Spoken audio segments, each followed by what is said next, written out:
Ay sanggipsal nga po mga kaprensi ang ating alutuin ngayon for today's vlog. Ay alam nyo po baga ang reklamo ng aking inay ay makamadalang na daw po kaming kumain sa labas ngayon. Ay paano naman tapo mga kaprensi ay talaga naman pong makamarami akong gawa sa araw-araw. Dahil nga po hindi lang ako dito sa Facebook nagawa ng pang-content ko, nagawa nga din po ako sa mga ibang app ng content. Tapos nga ni po ay nagatanim pa ako ng mga halaman. Ay nako mga kaprensi ay talaga naman pong minsan ay gabi inalaang ang aking pahinga. Ay ang hirap po ba yan naman mga kaprensi pagka nga ni ay 10 ang anak.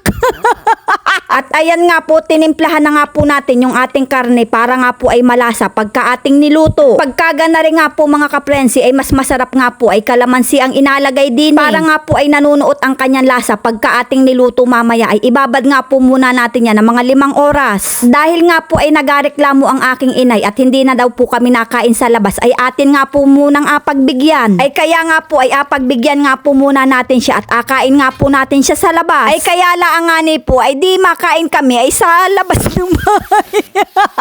Ay mas maganda pa nga po dining kumain at dining nga po ay unlimited sangyupsal. Sabi ko nga ni po sa aking inay ayan lang palang inapaghimutok mo ay di tayo makain sa labas. Ay sabi nga po ng inay ay ako'y maghatalop ng pinya at ay makamaigi rin aring isama dun sa ating akainin. Ay sabi ko nga po ay ayos na ayos yan at yan nga ni ay panangga dun sa ating akainin. Ay haha. Sabi ko nga din po sa aking inay ay makuha ako ng buko tapos ay alagyan natin ng straw. Para ba yan naman pag ininom mo yung tubig ng buko ay di para kang mukha ding turista. Ay talaga naman pong yanong bango na rin aking inaluto-lutong are. At pagkaluto nga po na rin ay pinutol-putol na nga rin po natin para nga po ay hindi siya mahirapan. Para nga ni po ay dampot na lang siya ng dampot sabay sakmal. Ay kaysa nga ni po ay makain pa kami sa restaurant ay didini na lang po kami makain at wanto sawa pa. May buko pa nga po kami tapos ay panghimagas na pinya. Ay makamahina naman pong kumain ng aking inay parang tingin ko ako ang makakaubos na rin. Kaya naman mga kaprensi ano pang inaintay natin dyan? Sakmala na! Sarap na sarap po ba yan naman ako sa inihaw pagka inabalot sa lettuce. At gumawa nga din po ako ng chopstick para nga po ding tayo ay nakain sa sangyupsal. Ay ang inay nga po ay tamang tinidor lang at hindi ari makamarunong gumamit ng chopstick. Ay talaga naman pong ang sarap kumain pagka ganare. Di ba't sinabi sa'yo ipaglalaban ko, tahanin mo ako, di magbabago yun.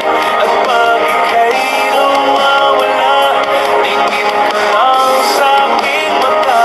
Pagmamahal sa'yo, di mauubos yun. Lalabanan ko lahat para sa'yo. Basta nandito lang ako sa tabi mo. At yan nga po ang kain namin ng inay sa labas. Hanggang sa susunod na video mga kapransi, maraming salamat!